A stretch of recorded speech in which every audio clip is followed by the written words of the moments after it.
बांग्लादेश इस समय एक बड़े संकट से गुजर रहा है। चलिए समझते हैं कि आखिर हो क्या रहा है। शुरुआत इस परेशान करने वाले दावे से होती है जो वहां की जमीनी हकीकत की ओर इशारा करता है। पूरा देश इस समय भयंकर हिंसा और राजनीतिक अस्थिरता की चपेट में आ चुका है। तो सवाल ये है कि आखिर ये हिंसा अचानक इतनी ज्यादा क्यों भड़क उठी? क्या है इसका कारण? ये कुछ घटनाएं हैं जो एक खतरनाक पैटर्न दिखाती हैं जिसने पूरे देश को हिलाकर रख दिया है। ये कोई अलग अलग घटनाएं नहीं हैं, बल्कि एक सोची समझी योजना का हिस्सा बताई जा रही हैं। इस विश्लेषण में एक शख्स को इस पूरे संकट का मास्टरमाइंड बताया जा रहा है। स्रोत सीधा नाम लेता है मुख्य सलाहकार मोहम्मद यूनुस और उन पर गंभीर आरोप लगाता है, यानी गृह युद्ध जैसा माहौल बनाओ और चुनाव में देरी करवाओ।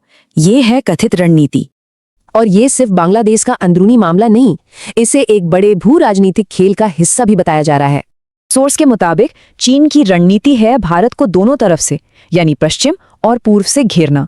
यानी चीन को पता है कि आगे अमेरिका से टकराव होगा, इसलिए वो पहले ही भारत पर दबाव बना रहा है। और ये सिर्फ एक दावा नहीं, भारत की संसद की एक रिपोर्ट भी इसी खतरे पर चिंता जता चुकी है।